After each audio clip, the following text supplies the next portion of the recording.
उत्तर प्रदेश लोक सेवा आयोग, जो कि 28/7/2025 को अपना एलटी ग्रेड का विज्ञापन उन्होंने जारी किया था और उस विज्ञापन में आपको पता होगा कि क्या-क्या सारी चीज़ें थी, आपने पढ़ी भी होंगी। लेकिन एक चीज़ें आप सभी लोगों के मन में थी, ओवरलैपिंग का सच। क्या सर ओवरलैपिंग होगा? और ओवरलैपिंग होगा तो क्या उसमें ये जो 15 गुना का कॉन्सेप्ट है, ये काम करेगा कि नहीं करेगा? और इसके साथ ही साथ एक चीज़ें और भी आपके मन में आई थी कि ओवरलैपिंग होने के बाद क्या हमारी सीटें घट जाएँगी या बढ़ जाएँगी? 653 सीटों के सापेक्ष क्या आप 10 गुना, 11 गुना, 12 गुना, 13, 14, 15 इन नंबर्स में अगर आप आ रहे हैं तो बेस्ट विशेस। नहीं तो क्या पता आपके साथ भी हिंदी के 12 गुना की तरह और मैथ के 2 गुना की तरह हो जाए और बाकी सीटें खाली चली जाए। इसी एनालिसिस के साथ मिलते हैं इस वीडियो के पार्ट में।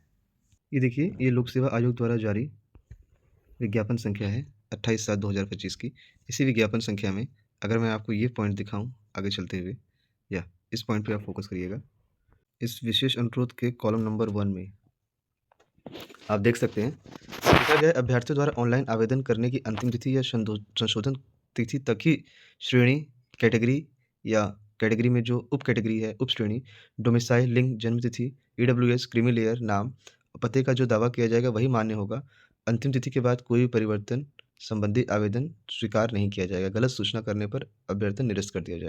तो यहाँ पर आपको अपने द्वारा दी गई सारी चीज़ें, डोमिसाइल, आपका date of birth, EWS certificate, SC, ST या ओबीसी इस कैटेगरी का सर्टिफिकेट, इसके अलावा आप दिव्यांग हैं, आप भूतपूर्व सैनिक हैं या आपने स्पोर्ट्स कोटा लगाया हुआ है, ये सारी चीज़ें अगर आप दे रहे हैं, स्वतंत्रता सेनानी की कैटेगरी से अगर आप हैं, तो ये सारी चीज़ें आप दे रहे हैं, तो ये आपके डॉक्यूमेंट वेल मेंटेन्ड होने चाहिए, क्योंकि 15 गुना अभ्यर्थियों में आपका नाम हो सकता है।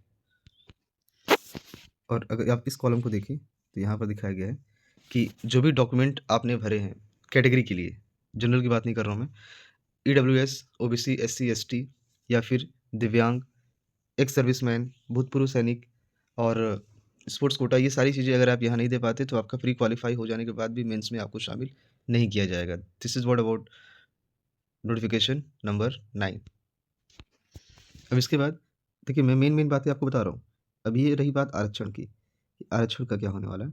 आरक्षण के कॉलम में अगर आप देखें तो बताया गया है, उत्तर प्रदेश के जितने भी एससी, एसटी हैं और ओबीसी हैं, ईडब्ल्यूएस हैं, उनको आरक्षण शासकीय नियमों के अनुसार दिया जाएगा। इस प्रकार क्षैतिज आरक्षण के अंतर्गत आने वाली श्रेणियाँ यथा उत्तर प्रदेश के स्वतंत्रता सेनानियों, आश्रित महिला अभ्यर्थियों, उत्तर प्रदेश के भूतपूर्व सैनिक या उत्तर प्रदेश समाज के दिव्यांग अभ्यर्थियों और उत्तर प्रदेश के उत्कृष्ट खिलाड़ियों को भी विद्यमान शासकीय नियमों द्वारा रिक्तियाँ बनाने पर आरक्षण अनुमान्य होगा।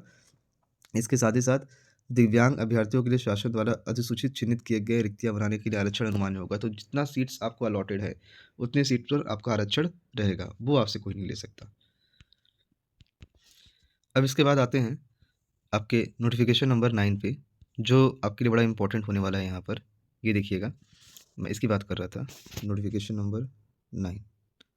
सो यहाँ पर साफ-साफ लिखा है कि प्रारंभिक परीक्षा के आधार पर मुख्य परीक्षा में प्रवेश हेतु 15 गुना अभ्यर्थी बुलाए जाएँगे। मतलब 15 गुना फिक्स है कि टोटल कैटेगरी का 15 गुना होता है। तो आपको पता ही है कि आपके पास जो 15 गुना अभ्यर्थी होते हैं, उनकी जो टोटल संख्या बनती है इंग्लिश में 9,715।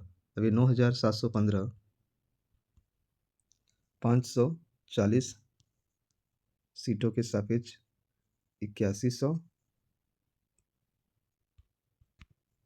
और 113 महिला सीटों के सापेक्ष 1695, ये टोटल आंकड़ा बनता है 9,700। अब दूसरी बात जो आपको समझनी है, जो बहुत ही मोस्ट इम्पोर्टेंट है और हर बार मैं आपको बता रहा हूँ कि जो आपके लिए मानक दक्षता बनाई गई है, उस मानक दक्षता, अगर आप एससी, एसटी हैं, तो आपके लिए 35% अंक लाना अनिवार्य ही है और अगर आप जनरल, ओबीसी, एस और ईडब्ल्यूएस, तो 40% लाना आपके लिए अनिवार्य है।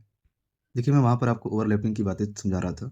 तो ये जो कैटेगरी है, ठीक है, ये कैटेगरी और यहाँ पर ये कैटेगरी, इसके अलावा एक कैटेगरी ये, दूसरी ये और तीसरी यहाँ पर ये पे। तो मेल और फीमेल में ये कैटेगरी ओवरलैप करके जनरल में चली जाए, फिलहाल जितने एग्ज़ाम होते हैं प्री में ये संभावना काफ़ी कम दिखती है। मेंस में अगर आप बात करें तो मेंस में ओवरलैपिंग की जाती है, बट प्री में ये संभावना काफ़ी कम रहती है। तो आपको अपनी सीटों के सापेक्ष ही जितने अभ्यर्थी मिलते हैं, आप उन्हीं सीटों के सापेक्ष ही 15 गुना बुलाए जाते हैं। अब इसका कॉन्सेप्ट आप ये समझिए कि अगर मैं जनरल के 217 सीटों के सापेक्ष की बात करूँ तो ये आंकड़ा बैठेगा 3255। ईडब्ल्यूएस के सापेक्ष अगर मैं बात करूँ तो ये बैठेगा 810। ओबीसी 147 के अगेंस्ट 2205। एससी 112 के सापेक्ष 1680। और अगर एसटी की बात करूँ तो ये बैठेगा लगभग 150 नंबर। दिव्यांगजन की बात करूँ तो ये बैठेगा 315। एक सर्विसमैन 215 गुना के आसपास अगर इसकी बात करें तो 405। स्वतंत्रता सेनानी की अगर बात करें तो 150। और स्पोर्ट्स कोटा की बात करें तो ये भी 150 के आसपास बैठेगा। इसी तरीके से अगर मैं फीमेल की बात करूँ तो फीमेल में 675। यहाँ ईडब्ल्यूएस की बात करें तो 165। ओबीसी की बात करें तो 465। एससी की बात करें तो 360। एसटी की बात करें तो 30। दिव्यांगजन की बात करें तो तकरीबन 60 सीटें। यहाँ पर 75 सीटें भूतपूर्व सैनिक, स्वतंत्रता सेनानी 30 और स्पोर्ट्स कोटा में 30। अब समझने वाली बात ये है कि ओवरलैपिंग के कॉन्सेप्ट में ईडब्ल्यूएस, ओबीसी, एससी, एसटी यहाँ जनरल में जा सकते हैं कि नहीं, तो ये चीज़ें बड़ी कम होती हैं कि ये जनरल में चली जाएँ। फिलहाल प्री में तो ये मायने नहीं रखता क्योंकि वो होना भी पॉसिबल नहीं है। बट मेंस में ये चीज़ें हो सकती हैं। आई होप ये चीज़ें आपको क्लियर हो गई होंगी कि इतनी सीटों के सापेक्ष बुलाया जा रहा है। तो ये आंकड़ा टोटल बैठेगा आपका 8100 और ये आंकड़ा आपका टोटल बैठेगा 1695 और टोटल करने पर ये बैठता है 9795। तो इतने लोगों को क्या मेंस के लिए बुलाया जाएगा? अगर इतने लोगों को मेंस के लिए बुलाया जाएगा जो कि 653 540 प्लस 113 का टोटल होता है 15 गुना। एक सच्चाई से मैं रूबरू करवाना चाहता हूँ जो कि आपने देखा होगा हिंदी और मैथ के रिजल्ट में हुआ। ये आपकी रिक्वेस्ट पर ये मैं आखिरी बार इस पर आपको बातें बता रहा हूँ। आई होप इसके बाद आपके सारे डाउट्स क्लियर हो जाएंगे। सारे डाउट्स को क्लियर करते हुए सारी बातें मैं यहाँ पर एक्सप्लेन कर रहा हूँ। देखिए इसे, हिंदी का जब रिजल्ट आया और उसी दिन मैथ का भी रिजल्ट आया था आंसर की और फाइनल आंसर की के बाद, तो वहाँ पर एक चीज़ें बड़ी साफ साफ बताई गई थी सभी अभ्यर्थियों को कि हिंदी और अगर इंग्लिश की बात करें तो सीटें लगभग बराबर है, ऐसा कहा जाता है। हिंदी में 568 मेल की सीट है और 119 सीटें फीमेल की हैं, ठीक है। अब इसका टोटल हम करें तो ये 687 आंकड़ा बैठता है। अब 687 लोगों में 1,29,511 लोगों ने एग्ज़ाम दिया। अब एग्ज़ाम देने वाले कैंडिडेट इतने थे, जिन लोगों ने एग्ज़ाम छोड़ दिया उसके बाद एग्ज़ाम देने वाले लोग बैठते हैं 82,007 लोगों ने जो है रिटन एग्ज़ाम को क्या किया है, दिया है। एग्ज़ाम फॉर्म फिल किया है और एग्ज़ाम देने वाले लोग हैं। इसमें से 81,62 लोगों ने क्या किया है, प्री क्वालिफाई कर लिया है। अब ये जब प्री क्वालिफाई कर लिया है तो अब ये क्या लिखेंगे, मेंस लिखेंगे। अब हॉरिबल चीज़ जो है वो इसके बाद आती है। इसका जो 15 गुना होता है वो होता है 10,305। अब इसके बाद यहाँ पर आप देखेंगे कि 10,305 में माइनस करें 81,62 को तो 2,143 सीटें जो हैं वो खाली चली गई। इसी की बात मैं कर रहा था आपसे, 2,143 सीटें खाली चली गई। अब मैं यहाँ पर मैथ की बात करूँ क्योंकि मैथ के एग्ज़ाम में बड़ा हो हल्ला हुआ था। तो मैथ के एग्ज़ाम में आप देखिएगा टोटल जो सीट्स आई थी वो 556 मेल की आई थी और 537 फीमेल की आई थी। टोटल जो सीटों का आंकड़ा बैठता है वो 1,093 है। 1,093 में 1,86,989 लोगों ने एग्ज़ाम फॉर्म भरा था। इतने सीटों के लिए एग्ज़ाम फॉर्म भरने वाले लोग इतने थे। अब इसके बाद एग्ज़ाम देने वाले कितने थे, 99,055 लोगों ने एग्ज़ाम को दिया था। अब इतने लोगों में से पास कितने हुए, 2,260 लोग। अब 2,260 लोग पास हुए तो अगर इस आंकड़े को 15 गुना किया जाए तो लगभग 16,395 बैठता है। अब 16,395 में से 2,260 को अगर माइनस किया जाए ये आंकड़ा बैठता है 16,395। 16,395 में से अगर माइनस किया जाए कितने को, 2,260 को, तो लगभग 14,135 सीट्स जो हैं वो खाली चली गई। अब ये देखिए कितना हॉरिबल आंकड़ा है कि यहाँ पर भी इतनी सीटें खाली चली गई, यहाँ पर भी इतनी सीटें खाली चली गई।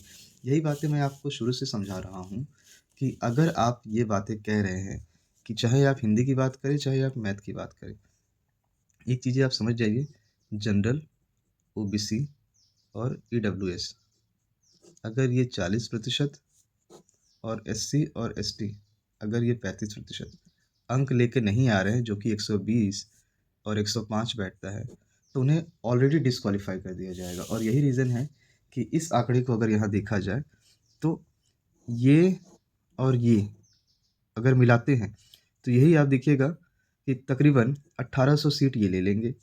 और अगर ये अगर 35% लेके आते हैं तब की बात कर रहा हूँ, और एससी एसटी में यहाँ पर लगभग 390 सीटें ये ले लेंगे, लेकिन उन्हें भी 35% अंक लाना है। दिक्कत पता है कहाँ होती है? दिक्कत होती है ये जनरल में, ईडब्ल्यूएस में, ओबीसी में। अब यहाँ पे अगर वो 40% अंक लेकर आ रहे हैं तो ऑब्वियस सी बात है सीटें बढ़ जाएंगी, अगर नहीं लेके आ रहे हैं तो सीटें यहाँ कम हो जाएंगी। मैं बताता हूँ कैसे। एक आंकड़ा है, बहुत ही छोटी सी बात, मैं 10 सेकंड में आपके लिए कंप्लीट करूँगा।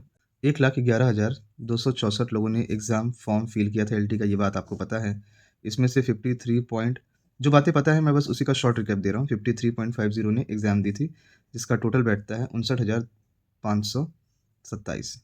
ठीक है, 59,527। अब ये 59,527 653 सीटों के सापेक्ष, मतलब 540 प्लस 113 मेल फीमेल सीटों के सापेक्ष परीक्षा देंगे, जो कि होते हैं 8100 प्लस 1695, टोटल बैठेगा 9795। अब इस चीज़ को अगर मैं डीपली आपको समझाऊं, जो कि ये यहाँ पर निकल कर आ रहा है, यहाँ पर ये आपके लिए 8162 12 गुना, और ये 2260 लगभग 2 से ढाई गुना, मैं ढाई गुना मान लेता हूँ, ढाई गुना। तो अब आप ये देखिएगा, मैं एकदम, ये हॉरिबल आंकड़ा हो सकता है आप सभी के लिए, बट मैं एक चीज़ें यहाँ आपके सामने पेश कर रहा हूँ कि अगर 9,795 अगर 15 गुना पूरे के पूरे बुलाए गए तब तो बेस्ट है, तब तो कोई बात ही नहीं। अगर 15 गुना ना बुलाए गए, मैं शुरुआत करता हूँ 10 गुना से। 653 सीटों के सापेक्ष अगर 15 गुना बुलाए जाते हैं तो 9,795 होगा। बट अगर 9,795 न बुला के शुरुआत में कर रहा हूँ कि 10 गुना से, तो अगर 10 गुना लोग बुलाए जाएंगे, यहाँ से लिख देते हैं, 10 गुना लोग बुलाए जाएंगे तो ये आंकड़ा बैठेगा 6,530। सोचिए कितना कम हो गया। 11 गुना बुलाए जाएंगे तो ये होगा 7,183। अगर 12 गुना बुलाए जाएंगे तो ये आंकड़ा बैठेगा तकरीबन 7,836। 13 गुना बुलाए जाएंगे तो ये आंकड़ा बैठेगा 8,400 लगभग 89। और 14 गुना बुलाए जाएंगे तो ये आंकड़ा बैठेगा 9,142 के आसपास। और 15 गुना बुलाए जाएंगे तो वो तो आप तो जानते ही हैं, 9,795। तो दिक्कत इसी बात की है कि मैं आपसे शुरू से कह रहा हूँ कि बहुत सारे लोग ऐसे मिलेंगे जो आपसे कहेंगे कि मेरे 90 सही है, मेरे 95 सही है, मेरे 87 सही है, मेरे 73 सही है, नेगेटिव मार्किंग के बाद। ये क्वेश्चन की बात कर रहा हूँ मैं, इतने क्वेश्चन मेरे सही है। अब ऑब्वियस सी बात है, मल्टीप्लाई आप 2 करेंगे तो ये 180 हो जाएगा, 190 हो जाएगा, एंड 87 को अगर आप करें तो 174, 146, ये आंकड़े बैठेंगे। बट आप मुझे बताइए, ये गिन के इतने में से आपको कितने लोग नज़र आते हैं? अगर 10 गुना में 11, 12, 13, 14, 15 गुना में इतने लोगों की संख्या कितनी होगी? और उसमें भी ये फैक्टर कर रहा है कि अगर ओवरलैपिंग नहीं करवाई जाती, सिर्फ़ आप ही के कैटेगरी में बुलाया जाएगा, तो ऐसे लोग, ओबीसी की बात कर लें तो इतने लोगों में 2205 लोगों में कितने लोगों को आप जानते हो, जो 90, 95, 80, 75 लेके आए हैं? या ईडब्ल्यूएस की बात कर लें तो कितने लोगों को आप जानते हो? बहुत ही कम है। तो आपकी कैटेगरी में आप देख लीजिए। आप सिर्फ़ इस बात पे निश्चिंत रहिए, क्या आप मिनिमम क्वालीफाइंग 40% अंक और 35% अंक, 120 और यहाँ पर 105 ये लेकर आ रहे हैं कि नहीं आप? अगर ये लेके आ रहे हैं तो जब तक रिज़ल्ट नहीं आता, तब तक आप इस 10 गुना, 11 गुना, 12 गुना, 13 गुना, 14 गुना, 15 गुना के सीट्स में हैं। और अगर आप इतना नहीं लेके आ पा रहे हैं तो आपके लिए मुश्किल होने वाली है। आई होप कि ये छोटा-सा डाउट क्लियरेंस वीडियो आपको समझ में आ गया होगा। जाते-जाते मैं एक बात बोलूँगा कि अगर ओवरलैपिंग नहीं होती है तो जो आरक्षण की कैटेगरी में है, खासकर ईडब्ल्यूएस और ओबीसी, चाहे वो मेल हो या फीमेल हो, उन्हें नुकसान हो सकता है, क्योंकि अगर ओवरलैपिंग होती, ये जनरल में जाते, तो शायद उन भाइयों को उतना, या उन बहनों को उतना नुकसान नहीं होता, क्योंकि वो ज़ाहिर-सी बात है वो ऊपर चले जाते तो वो इस सीटों के सापेक्ष या इस सीटों के सापेक्ष आ जाते। बट अगर ओवरलैपिंग नहीं होती है तो फिर वो यहीं के यहीं रह जाएँगे और उन्हें यहीं फाइट करनी पड़ जाएगी। यहाँ की बात कर रहा था मैं। कि अगर ये नहीं होता ईडब्ल्यूएस और ओबीसी ये अगर ऊपर नहीं जाते तो उन्हें यहीं रह के फाइट करना पड़ेगा, और यहाँ पे भी ईडब्ल्यूएस और ओबीसी अगर ऊपर नहीं जाते तो उन्हें यहीं रह के फाइट करना पड़ेगा। यही चीज़ें ज़्यादा प्रॉब्लमेटिक होंगी। बट देखिए, गॉड नोज़, अगर सब कुछ सही रहा और आपकी मेहनत रंग लाई, ओवरलैपिंग होना ना होना वो एक आयोग का काम है, उसमें हम और आप कुछ कर नहीं सकते। बट क्या आप इतने के सापेक्ष बैठ रहे हैं? अगर हाँ, तो बेस्ट विशेस, अगर नहीं, तो आपको अगले यूपी टीजीटी, पीजीटी और जीआईसी की तैयारी की तरफ ध्यान देना चाहिए। बहुत-बहुत शुभकामनाएँ। मुझे उम्मीद है आपको ये वीडियो पसंद आया होगा। फिर भी अगर कोई दिक्कत है तो कमेंट करके ज़रूर बताएँ। मिलते हैं किसी और नए वीडियो में। चैनल पर नए हैं तो लाइक, सब्सक्राइब करें। Thank you so much.